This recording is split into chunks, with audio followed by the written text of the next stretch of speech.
having nightmares and flashbacks. What truly alarmed I ain't gonna lie, you go to Haiti and you a fucked up person, shit like this may happen to you. I ain't gonna lie.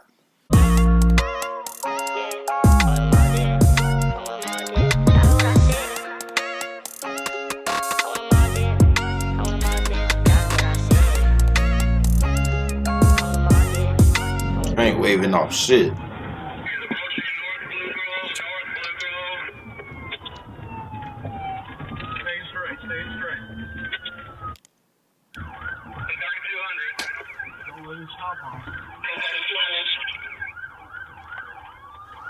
He's going to middle here. That nigga in a pickup truck. The events leading up to this moment began hours ago when an emergency call was placed to Somerville County dispatchers. 911, where's your emergency? Yes, ma'am. I need an ambulance out to Rough Creek Lodge and Resort. Okay, Rough Creek Lodge. And what's going on? I just had a report of two unconscious men out at my long-range shooting range. Deputies arrived to find two deceased men with multiple gunshot wounds, lying near a scattering of shell casings. The suspect had fled the scene in a truck belonging to one of the victims, and his identity is unknown. The Texas Rangers are called to investigate and informed that one of the victims is a widely known public figure. Immediately, news of his death begins to spread like wildfire. The suspect would soon be identified, as his sister would call 911 to say her brother, 25-year-old Eddie Ray Routh, came to her home and confessed to the killings before fleeing once again. She then called her mother, Jody, who contacted Detective Chevra, Eddie's next-door neighbor and friend. Upon learning Eddie was involved, he races to his home to search for him. It isn't long before he pulls up to the home in the stolen truck with no intention of surrendering. Awesome. He's got a rifle. Careful. Hey, fucking be great. He's got a lot on him. Huh? Back it up. He's backing up. Hey, he got a gun. It's done. Got a lot on him. Give me a lot on him. Give me a lot right on him. In a situation that is only going to grow more tense, officers don't know yet that they've barely scratched the surface of this sinister case and its peculiar suspect. Watch it. See. Eddie! Eddie! Eddie! Turn it off, Eddie! Turn it off, Eddie! Turn it off! Eddie! Turn it off, please! Eddie! It's Sergeant Logan! Turn off the truck, guys. Come talk to you. Come on with your hands open, buddy. It's not worth it. I'm gonna shoot out the tires. God damn, trigger happy ass nigga. Eddie! Eddie, don't go nowhere. Eddie! Eddie! Come on, guy. Eddie! Come talk to me. Come on out, Eddie! Come talk to us! Hey. Keep it. Eddie, come talk to us! Come on, Eddie! The officers appear on edge, knowing there are firearms inside the truck. Given his friendship with the suspect, officers quickly call on Detective Chevra to step in, seemingly hopeful that he may be able to de-escalate this outlandish situation. Keep your hands right there, man. Hey, let TT talk. Let Jesse talk to you. Jesse, come here. Jesse gonna talk to you. Eddie. All right, look, guys. I know this looks really bad right now, but we're all scared here too. Hey, do me a favor. If you can hear me clearly, just shut the truck off for a minute. Nobody talk to you. Okay? Turn it off for a minute. Turn it off for a second. Turn it off and talk to me, okay? We're trying to figure it out right now, okay? We're trying to figure it out right now. So right now, the best thing for everybody is you step out of the truck with your hands open so we can see, everybody can relax, okay? Now, I want you to open the door very slowly and come out with your hands straight up and come talk to me, okay? No, I need to trust you. Eddie, I don't want to hurt you, Eddie. Okay? We all grew up together here. Listen to me, buddy. Okay? This is going to be bad for everybody if you don't do as I asked you. Trust me, because your parents are going to get really hurt if we don't get this thing resolved peaceably, okay? Detective Chevra continues pleading with Eddie, but his paranoid behavior seemingly has the other officers on high alert. Throw me the keys out here as a gesture that you're not going to run off while I try to get them down here and make this trip, try to get down here, okay? Get somebody get a car around and get ready to block him. You hear me? No, because that nigga ready to get in the shootout, boy. Okay, Let me ask you this. Who Somebody get the car around here and block it. No, don't block it yet. Just Exactly, nigga. You supposed to be trying to de-escalate. You over here showing signs that you ready for a shootout, nigga. Making him nervous. get ready to block. Okay, Get then ready let's to find block. that out together. Okay. You have no reason not to trust me here. Okay. What are you talking about? Why not? Uh-huh.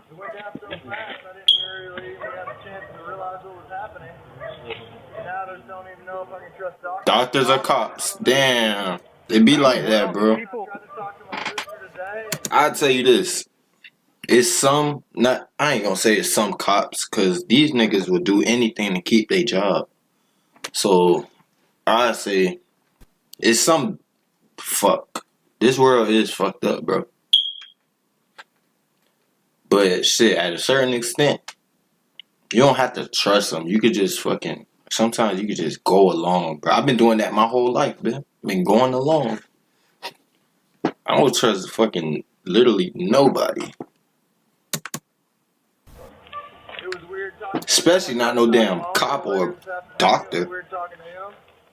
After fleeing the crime scene, Eddie made multiple stops, details of which remain unknown for now. During the standoff, his seemingly unstable state of mind becomes But not being able to trust him doesn't mean you should be scared of him. You shouldn't fear nothing, bro. increasingly evident. Is this about like hell walking on earth right now? I'm not sure what you mean by that, but Hell's walking on earth with us right now. Telling me to walk over to the house and talk to him. He'll get out with his hands up. well, what I'm trying to tell you is that I'll walk over here to your house or your front yard, and my hands will be open and your hands will be open, and we can talk about this, and we can call your mom and dad on my phone, and you can tell them that you need to see them. None of my friends are in town anymore. I've been looking for all my friends. He'll get out and go walk. While it appears Detective Chevra remains hopeful he can reason with Eddie, other officers consider a riskier approach. Yes, and if I guarantee you that. If he can roll the window down, and I'll hold the light on him if his knees up right through there. Okay, yes, you're right. Tase his ass. But if I get your parents on the phone and get them to Well, come I'll down snatch here and him get out here of in that 2 or 3 goddamn- hours. Bro, ooh, this cop is dirty, bro. That nigga ready for some action. Come with me and wait with you till they get there. The two victims, Wait, who what were he close said? friends, were identified as 35-year-old Chad Littlefield. You're right. Tase his But ass. if I I'll get your fucking parents on the phone tase and his get them to ass. come down here and get here in 2 or 3 hours, will you come with me and wait? He's already with you killed till 2 they get there? fuckers. The two victims, who were close Like, nigga, now you fucking letting your emotions supersede your intelligence. You talking about tasing his ass. friends, were identified as 35-year-old Chad Littlefield and 38-year-old Chris Kyle, RP 2 author of the niggas. best-selling memoir American Sniper. Chris had recently gained national attention due to the upcoming film adaptation of his book. Eddie's horrifying reasons for turning on them remain to be seen. For now, the focus shifts to de-escalating the baffling situation officers have found themselves in with Eddie, though their presence only seems to heighten Eddie's paranoia. I've been watching it on the news for weeks, or 3 days now, Jesse. The anarchy has been killing the world. I'm going to call your parents, okay? But if they're going to agree to come down, are you listening to me? People sneaking around the truck. They need to stop sneaking around the truck. I don't know what's going on. Give me a second, okay? That's why I'm control your fucking officers, bro. Cause they ready to shoot, have a fucking shootout with this nigga. And he ready to have a shootout with y'all, nigga. Okay. But here. Get that light off my face for a second. Okay, but no, hear me out, okay? We need to see your hands, okay? We need to see that you are at peace and we can relax. What could help it, we can turn the light off if you'll do this. If you drop that window over and put your hands on the steering wheel, and then we can drop the light so we can kind of not put it in your eyes, okay? I can't drop the window because then y'all win. How do we win, Eddie? If I drop the window up far enough, y'all are going to take me out of this truck. No, Eddie, no. I'm not going to walk up there and yank you out of the truck and not as anybody else either, okay? Eddie, don't do that. Let me call your parents. We'll call them and get them on the phone and get them down here. Okay. Do you think he's got to roll the window down? We can tase him. I'm going to call, okay? With the possibility that his parents may be able to calm him down, Detective Chevra gets Eddie's mother, Jody, on the phone. Eddie, I'm going to tell her what we talked about, okay? Hey, Jody? I don't know what's going on. Okay. Eddie doesn't know what's going on. We don't know exactly what's going on either, but here's what we're trying to do. We're trying to get Eddie to come out of the truck and come with us, but here's the deal. Eddie said he will come out of the truck. Hey. If you guarantee you'll come down tonight and he wants to see y'all.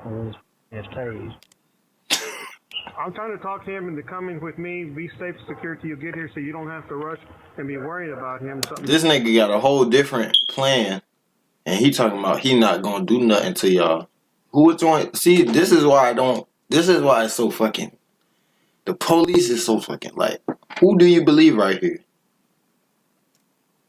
This nigga ready to have a fucking shootout. Happening. Because you can't tell what's going on here over the phone. And fuck it, I don't care. If you're using a taser, bitch, that's like a gun, so you asking, like, nigga, a taser.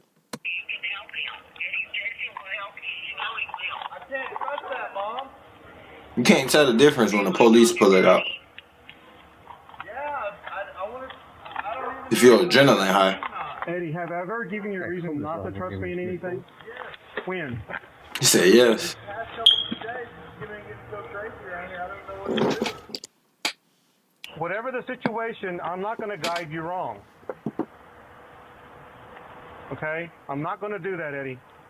Only thing we can do at this point is go forward and go up with the situation up in a way that's going to be best for you, for your parents, me, everybody around us. His dog. And big dog? Yeah.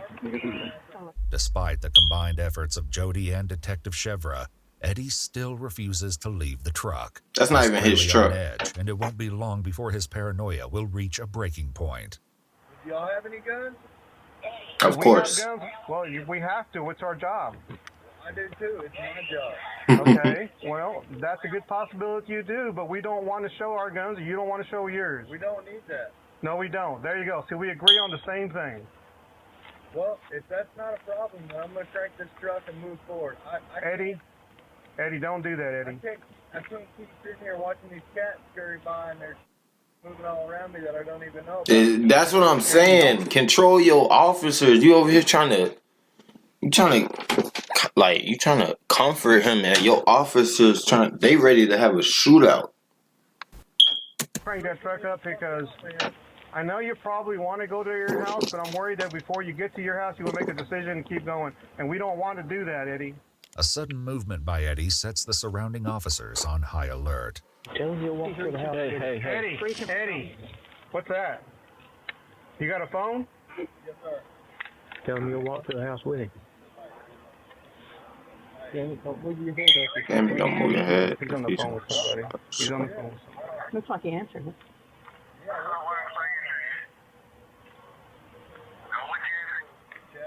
Right. Do you think that door's locked? Right. Yeah, he lost it. He's on the phone. He reached up and lost it. He has a phone now. Though the officers were unaware at the time, the cell phone Eddie answered did not belong to him. On the other end of the line was a man named Chet, attempting to reach one of the victims, Chad Littlefield. In a later interview, Chet explains the chilling encounter. I picked up the phone and called Chad, and immediately he picked up the phone. It was that, first thing, and he knows my name, and I don't know if that's why, or he picked up the phone, and I said, Chad, this is Chet, what is going on, is everything okay? And he answered back, what do you mean, what's going on? And I said, I noticed the voice wasn't Chad, and I said, this is not Chad. So I said, who is this? And he said, this is Eddie. And I said, oh, I'm sorry, Eddie, I must have their old phone number. And hung up. And tell me how it is that you know Eddie? Well, his sister used to babysit my kids. I know his mom and his dad. His mother teaches at my kid's school. And if I would have only known that was Eddie Ralph on the end of the phone that I talked to. While Chet's connection to Eddie is clear, the relationship between Eddie and the victims, Chad and Chris, remains a mystery. How they ended up together this fateful night and what transpired between them will soon come to light. In the meantime, Eddie has been in the truck for nearly 30 minutes, and the tense situation is moments away from exploding into chaos. Have you thought of anything that would maybe work this thing out to where we could kind of, me and you go together and then wait for your mom and dad? Mom and dad, excuse me, I got some gas here. Have you thought of anything? Nigga, what? Somebody blocked that car off. He's scared. He talking about I got gas. Okay, can you just make sure they don't do me a favor, Eddie. I'm not trying to treat you like a kid, but we want to relax and we don't want to misinterpret something. Just kind of keep your hands up the way you've been doing, and just so we can see and we can all relax a little bit, okay? First, we need to make sure that we don't invite them in the slam. Well, no, because then we can't hear you if you try to call me because it's so loud. This diesel's so loud. If I need you, I'll turn it off and talk to you. Eddie. 5 minutes, Eddie. Okay? Without warning, Eddie steps on the gas and flees the scene.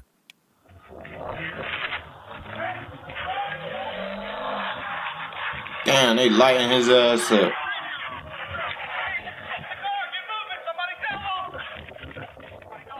Ten minutes later, the vehicle's tires are damaged from the stop sticks that the officers had placed. The vehicles come to a complete stop immediately after.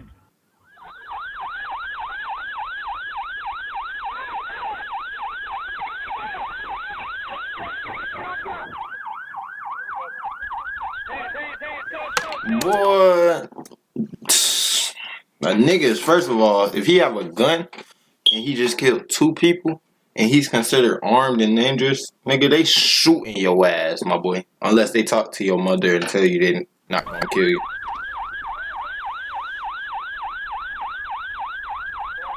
It's usually always somebody in the family who try to convince the police to not kill him, which is sad. Like,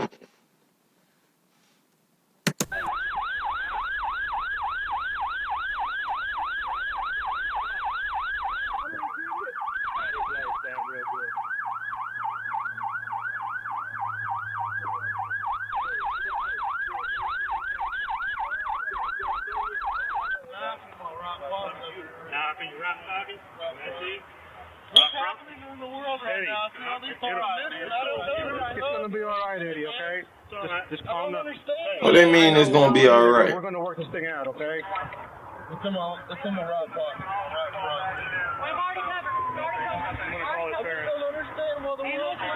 That's a real ass nigga, bro. That dog came and sat right by him, bro.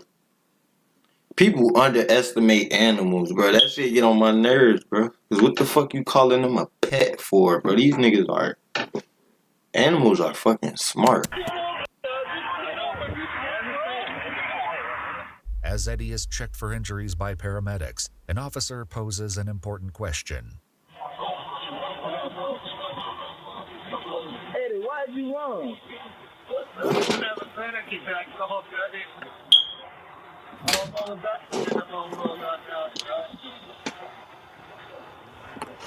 I can't even sleep zone out. I was raised there, you know.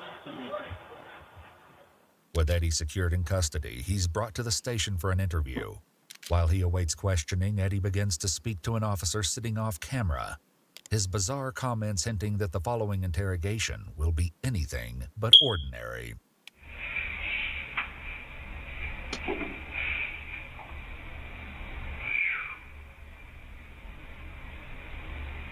Everybody knows me the right thing to do this, you know what I mean? What you say? The right thing and the wrong things to do in the world. Yeah. There is certain things you gotta start doing. I just hope my mom and dad aren't too late, you know? To see it. To see what? Why is this world... Why? I ain't gonna lie, Eddie.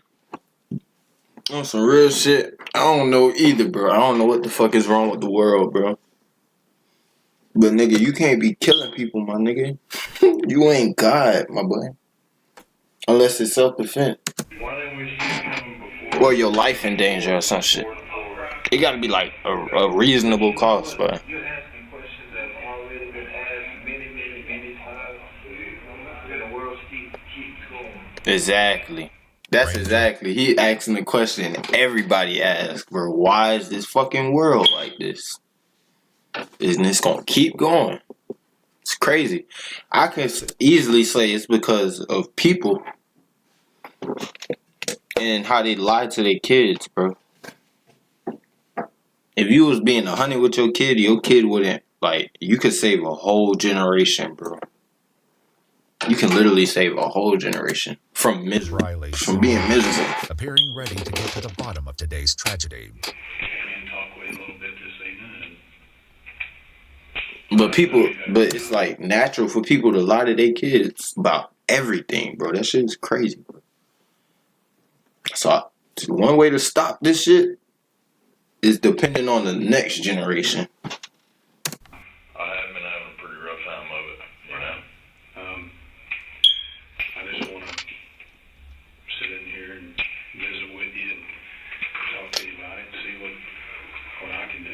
Which half of the time, I just thought about it. You can't even depend on the next generation because the world, like you say, is so fucked up that they target kids. They manipulate kids, bro. That's what, like, they have to manipulate kids with fairy tales, fake stories, video games, all that shit, bro.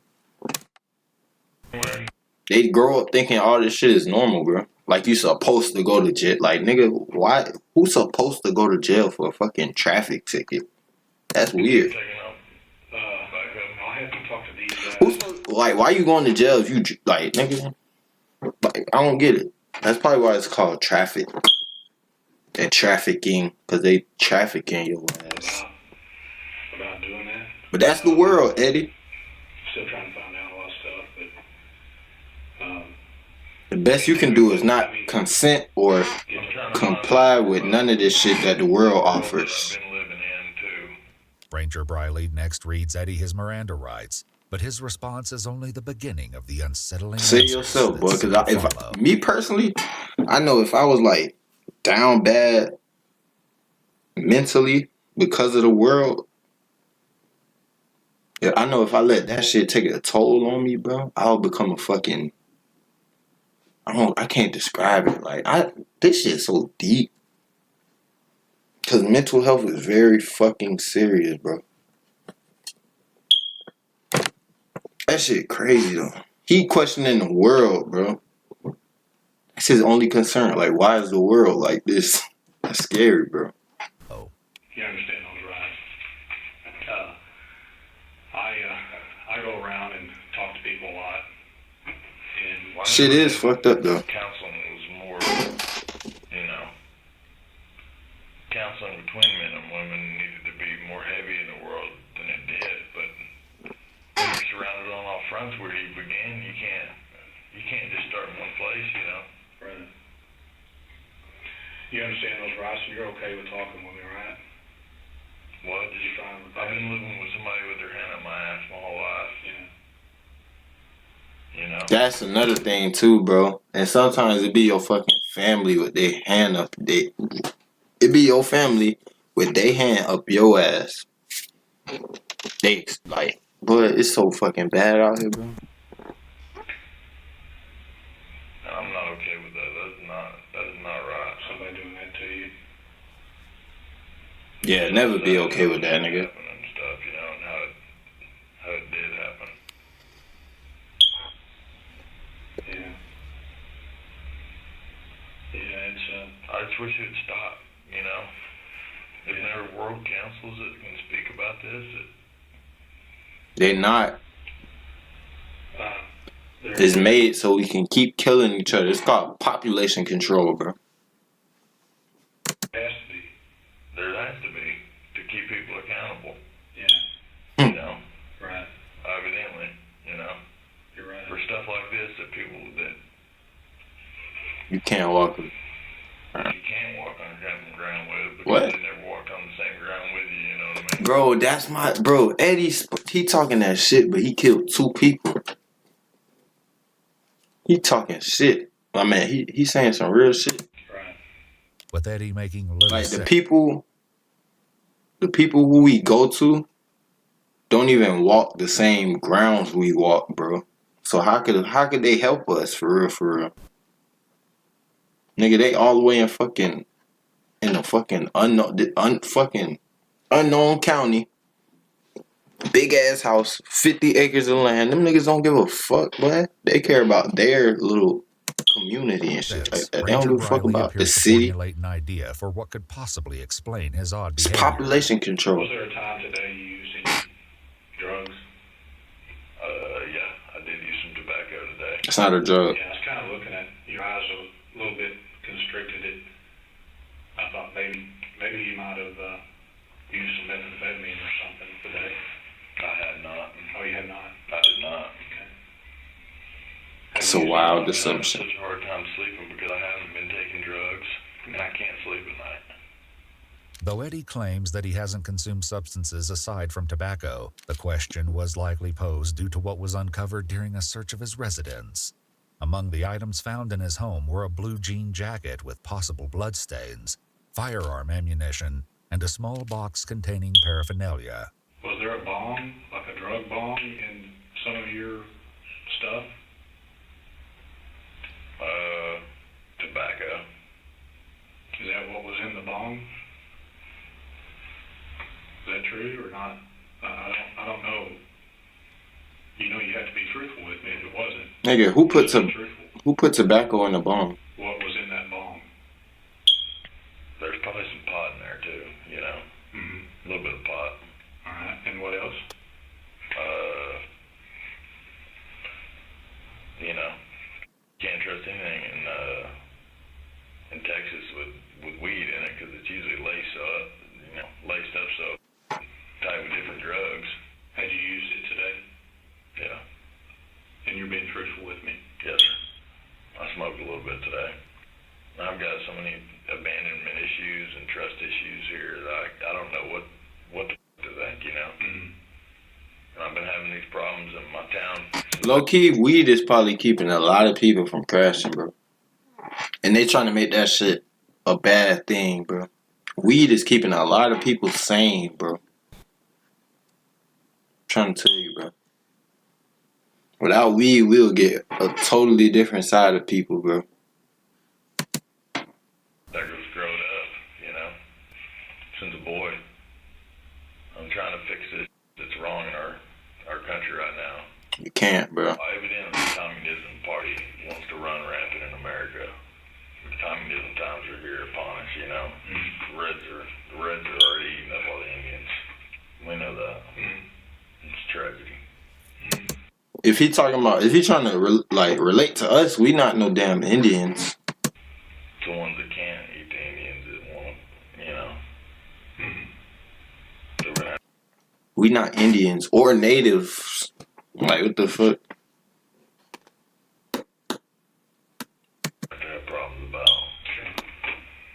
Eddie would later admit that he thought his neighbors were bloodthirsty savages and cannibals, and believed that his excrement would travel to his neighbor's home through the sewers, where his neighbor would eat it. As Ranger Briley continues to navigate Eddie's confusing rhetoric, the focus of the conversation shifts to the crime that brought Eddie them tripping here in now. the first place. I want to talk about what happened. And you can start with when you woke up today. Well, you know, I keep talking to Chris, you know. I tell people this all the time, bro. I think, to be honest, the suburbs is way more dangerous. Because then you got people like this running around, bro. On hella fucking medication. Like, that's way more than I'd rather be in the hood, bro. I swear to God. And you can raise your kids in the hood, bro. Like, raising them in the suburbs, that means you isolated from everybody because you don't want nobody in your business because you wanna look like a good, normal family. So it kind of make it hard for other people to help you. In the hood, nigga, if you see a baby walking down the road, nigga, you know how much people from the nigga, that baby getting home safely. In the suburbs, we don't know because it's weird people. Yo. Zoner 131. That shit crazy though, bro. Appreciate the follow, bro. Chris is in my world. Seems like every time I talk to another, I'd rather have my kids in the damn hood than the suburbs, bro. Keep them away from weirdos. The one in the sky. The ones in the sky are the ones that fly. You know what I mean? The pigs in the world. They can truly say they're pigs. I've been smelling it this whole time, you know. What's good, bro? I'm just tired of everybody bullshit. I can smell bullshit pigs, you know. I can tell the difference between two different kinds of pigs. Me too. I don't know about how you can smell your I'm not trying to say nobody stinking, but Everybody's shit stink. stinking, you know what I mean? What the fuck is he talking about? Do you have Minecraft? Hell no, bro. I don't have no game on this laptop, bro. Mind, you know? Yeah. Pieces of mind back that I'll never get back. What do you think, Eddie? I mean, I don't know you. Understand that. I don't know where you're Do you want MC? What's that? Minecraft? Not really. Lancaster, Texas. In an interview with Eddie's parents, his mother, Jody, begins to elaborate on her son's history as a United States Marine and the experiences that would later entwine tragically with the fate of the two victims. I believe after 9/11, Yeah, I don't really play games, bro. To serve his country. I say I believe because he never told me that straight forth. After it happened, he really became more patriotic and cared more about his country, and he wanted to serve. And his country is Europe, though, not America. He looked at the Army, and looked at the Marine Corps, and decided he wanted to be a Marine. He was out of high school for, I think it was only 10 days. He graduated, and 10 days later, he was on a plane to boot camp. What did you do in the Marine Corps? I worked as a prison guard, and I worked on the gun, so it's like tit for tat, you know. Eddie's work as an armorer and prison guard was served overseas in Iraq, where his father, Raymond, explains he went on several combat missions. You can just redeem, and then I don't know if you want to play. You can play if you not want to play, you know. But I don't need the code.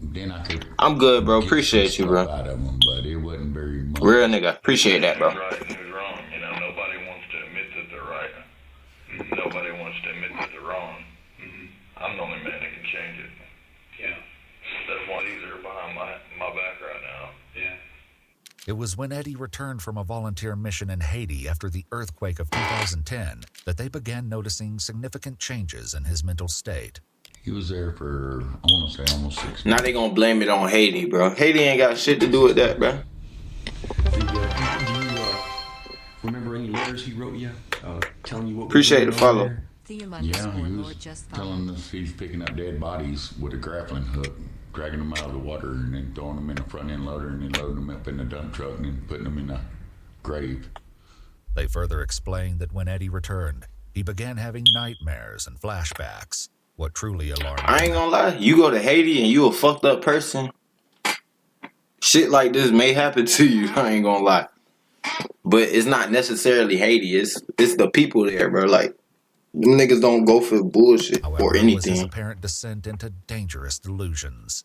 He asked me like to feel of his muscles, and I felt of his muscles, and he said they're going away. My muscles are going away.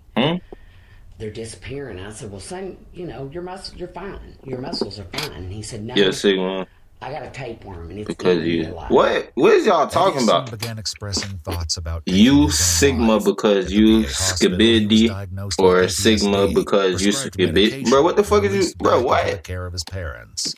However, he would soon return to the hospital, as Eddie's rampant paranoia would only escalate. That shit just made my head hurt. Next time, it wouldn't be his own life he would threaten. Meanwhile, Ranger Briley has yet to uncover how Eddie wound up at the firing range with Chris and Chad, likely prompting his next question. How did you meet Chris? He was the one that was protecting the schools. My mom. It's a personality quiz. Shit. No, I don't know what the fuck. The guy, I could smell, you know. I don't know what the fuck you got out of that. What's his last name? He was a Kyle. Kyle. Yeah, he was Kyle. And what's that other guy's name? I couldn't even remember. And when was the first time you met the other guy? First time I ever met either one of them was yesterday. Yours is moldy cheese and Jordan. What the fuck? Bro, what the fuck? Okay. Very. Bro, what the fuck? A moldy cheese, what? On top side of the world, so they're not. The revelation that Eddie knew neither of the victims further deepens the mystery of how they ended up at the firing range together. The devastating truth would soon be revealed. For now, Ranger Briley further questions Eddie, while his answers continue to blur the lines of reality. How did you meet them? Did you meet them at your house, or did they came and got me at my house? So. And then where did they take you? We drove down into the country out there, and then they went and did some shooting. That boy Eddie got some woo put on him, bro. I strongly know that shit is real, bro. Headhunters, you know. And you went to Haiti during the hurricane, after the hurricane, as a Marine Corps. Nigga, that's kind of scary. Before, you know, I'm not trying to hunt down anybody that I did wrong. Are you? I'm like, you know, I try to be as reasonable and normal as I can. I try to be as normal and as reasonable as I can every day, and I think about it every day, and I'm like, I'm pretty damn reasonable. Yeah. I'm pretty damn fair. Right. What happened out there today on the shooting sports? What kind of guns? I was reasonable and fair with them boys, you know. They looked at me in the eyes, and I looked at them in the eyes, and then... How many gallons of liters of gasoline can you chug before you can do a flip? Well, I could probably do 2 liters. Beat my soul up about this, you know. You're right. I could probably do 2 liters, man. Keep letting people eat your soul up for free, you know. It's not what it's about. It's about having the soul that you have. 2 liters and I'm filled up. And I still got tons of people that are eating on my soul right now. I can tell, bro. Eddie really fucked up. Despite continued outpatient treatment with the VA hospital, Eddie's paranoid behavior continued to decline, as his father Raymond explains. He was at the lake and he started talking about a demon coming out in him. And then he started telling me... Yeah, it's confirmed. They put some type of woo on him, bro. He was a vampire, and then he told me he was a werewolf. That's what, I looked around one time and he had my pistol. I had to go get my pistol away from him. That's what I ain't gonna lie. When they put woo on you, it can make you feel like an animal, bro. You gonna be a spirit animal. I unloaded it and put it in the trunk. Went back out. But that's not for everybody. That's for fucked up people, bro. So you shouldn't be scared of that shit. It's nothing to be scared of, bro. At it again. That shit don't work on everybody. I took all my bullets and threw it in the lake because he was saying he wanted to blow his brains out. And I asked him why. He was going, Dad, I don't know. It's something in my What the head. fuck? Scrubber. What the fuck? Scrobabilipolis. Watch his own son die. I asked Chris a friend, bro. I could see, bro. I don't know what the fuck you talking about. Dangerous breaking point. Jody describes one terrifying incident on January 17th, just 2 weeks before the shootings, in which he held both his girlfriend and her roommate Jen hostage. So he was over there with her, and he just became very paranoid that somebody was trying to get in and hurt her and her roommate. And Jen kept saying, nobody's trying to get us, you know, we're fine. And then he went and got a knife from the kitchen and was guarding the door. Said he wasn't about to let anybody hurt her. He'd hurt her first before he let someone else hurt her. According to the... Eddie got some, boy. I heard a story like this before, and I saw some shit like this before. So, roommate's statement, but it never led to people getting killed. And refused to let either of them leave. She secretly sent text to her friend, who contacted the police. They arrived shortly after, arresting Eddie. It was actually a former Marine police officer that came, and she told him that she wasn't as fearful for herself as she was for him. You drink She Promise was more still afraid water for his safety. while So he tugging transported him over lunchly to and watching the Talk Green to Oaks Hospital podcast there in while Dallas. investing in And Squid they kept Game him coin. overnight, and next day, Yeah, I do all that on low key, Monday, bro. they transferred him over to the VA. You He made was my head hurt, discharged man. I from don't know what VA the fuck you hospital talking the about. following Thursday, January 31st, just 2 days before the tragic shootings took place. As the interview continues, Eddie's confusing explanations continue to muddy the events at the firing range. What did these guys say? You a real Rizzler. What the fuck? Bro, you gotta be high as fuck, bro. Common man, you know. Yeah, tell me what they say to you. Well, you can't walk around as a common man in a world of stakes, you know. Is that what they told you? If that's what the world's seen me as. I want you to tell me or a mistake. I'm not a mistake. I'm tired of missing out on my life because of it. I want you to tell me what these men told you today, these heroes you were with. Tell me what they told you today. Heroes. Well, you know, they're telling me... They wrote a book about snipers. Stuff that they've experienced and stuff. Well, I've already seen that stuff on the other side of the pond. You have? Yeah. And I came back to this one, and it's happening more and more rampant, even more here in Lancaster than anywhere. You know? And how are they helping you today? Who's that? Which men? The men that you killed. How are they helping you today? I will consume 7 of my nails for you. Talk to me, pretty. Bro, what the fuck is you talking about? What did they say? Glug, glug, glizzy, glug, glug, he. Being nice about it. Yeah. Nah, bro. Though Eddie's explanations I don't know what the fuck you remain talking unclear, about. his mother, Jody, was able to explain the heartbreaking truth of how he came to meet Chris and Chad, and what they may have been doing together at the firing range. It was the day he ended up getting out of the hospital. Chris Kyle's children went to the school where I work, and he would drop them off every morning where I had duty. And I knew he helped veterans with PTSD. So I opened the car door when his kids got out, opened the front door, and I said, "Hey, Mr. Kyle, do you still work for, the company that helps veterans with PTSD?" And he said, "Yes, ma'am, I do." Oh, he was trying to help her. I mean, he was trying to help Eddie. He's very sick, and he really needs help, and we're just not getting the help we need at the VA. I explained to him kind of what had been going on with Eddie, a lot of the things I just told you. And I said he just needs help so desperately, and I don't know what to do anymore. He said, "Ms. Routh, I will do everything in my power to help your son."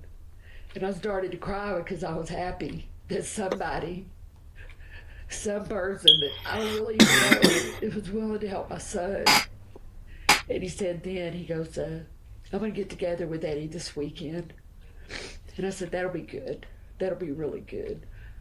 And the next day was the 2nd of February. And I didn't even know, really, that Mr. Cole was coming to get Eddie. But they had talked and set this up to go. Is she incarcerated? Gun range. While on the way to the firing range, that's so stupid. He's obviously not mentally there, and you trying to take him to a gun range to try to help, nigga. Chad and Chris would send text messages to one another. The haunting details of what they discussed would soon send chills down the investigators' spines. In the meantime, the fuck is that, an mystery iPhone of how 2? they met Eddie is resolved. The question of why he shot the two men remains to be seen. You know, what you did today is wrong, right? You understand that? Hope he do. What do you think should happen? Nothing can keep covering it up forever. That's the reason you fled, right? Because you knew it was wrong? Well, I knew that there was certain that was wrong about it. Some of that certain was killing him. You knew that was wrong. Right? Right. And you knew... That makes me eat the cans. The smell of cans, that makes me eat the cans. What the hell is you, bro? Well, if I was so right, I should have just stayed. Bro. Although Eddie will soon reveal his motives, his cryptic explanations will leave investigators struggling to make sense of them. For now, the puzzling details surrounding the incident finally begin to come together. How many times did you shoot them today? A couple few. Couple few shots were fired. How close were you to them? Hell, I was right up close to them. You had to be. I didn't mean to be so close, but... Did they know you were going to shoot them? They didn't know? Why do you think that? Because their training wasn't as good. My training's been better, you know, my whole life. While they may not have known Eddie's intentions, they were wary of his behavior. So why take him to a fucking gun range? Yeah, Chris sent a text to Chad saying, "This dude is straight up nuts." Chad responded, "Sure, Glizzy. Watch my six." Or sister sauce with sausage. Watch my back. Soon after, Eddie opened fire. Bro, I think you need to go to sleep, bro. 6 times at close range, with some shots being fired after they'd fallen to the ground. Eddie then fled the scene, making several stops afterward. Eddie first went to his Uncle James' house, where he showed him the firearm used to shoot the men, with claims he says nice and early. Hell nah, bro. Next, he stopped at his not for you, house, bro. Where he confessed to the horrific crimes. He then went to his house to pick up his dog. Your brain malfunctioning. From there, he visited a Taco Bell restaurant before finally returning to his house. Twin, what the fuck? Again. In a haunting confession, Eddie finally shares his twisted reasons for pulling the trigger. Who did you shoot first? The ones that I could identify with better. Chad? The one that I could clearly identify that was, I knew if I did not take out his soul. You nigga, you not God, nigga. Or one of his gangsters was going to take one of my souls next. One of his kids' gangsters. As the interview ends, it appears as though a few questions still linger on Ranger Briley's mind. You tried to run from the police. I heard him talking to you. Bro, between this video and you, bro, you like this shit is kind of fucking me up. You talking about moldy cheese, and this nigga talking about fucking demons and shit, bro. What the fuck is going on right now? Give up. I'll probably need to go to sleep. What I heard them saying is, just come get out. This nigga said moldy cheese. Like, what the fuck? Why weren't you compliant? Because of what happened? Okay. Good. What are you going to tell your mom? I love her. If you sleep, your walls will eat. Eat what, bro? What the fuck is you talking about, bro? Seem like you want to cry about it. I do a little bit. I see the water in your eyes. Yeah. If you could take it back, you would?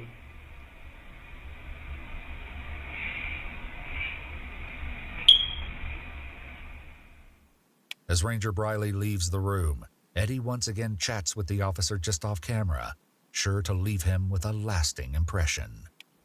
So is there anybody we can talk to about getting these cuffs off and let me get a smoke, or? That dude that just left, that's who's going to be doing all the talking to. We might have to go outside and smoke some, so. You ain't got no cigarettes. I'll have some before long. It's only a matter of time, you know. Where you going to get cigarettes from? They're coming. Well, can you get some Voodoo ice cream coming too? Yeah.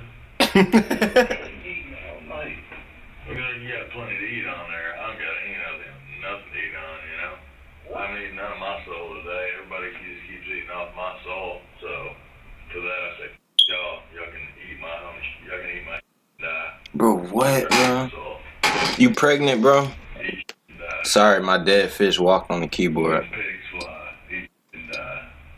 Charged with 2 counts of capital murder, Eddie is soon transported to the county jail to await trial. According to court documents, he was overheard by a deputy saying, "I shot them." Bro, I think you just like seeing yourself on the screen, bro. I'm sure they've forgiven me. Eddie entered a plea what the fuck are you talking about, bro? Reason of insanity. At his You're trial, experts presented tired, bro. Go to sleep, bro. Some supporting and others questioning Eddie's state of mind during the incident. The jury ultimately found him guilty of 2 counts of capital murder, and on February 24, 2015, 25-year-old Eddie Ray Routh was sentenced to life in prison without the possibility of parole and ordered to pay $116,250 in restitution. How the fuck he gonna pay that shit? The conviction in December 2015, the sentence was upheld. He's currently imprisoned at the Texas Department of Criminal Justice in Rocheron, Texas. Damn, that's a sad case, bro. He did shoot 2 people.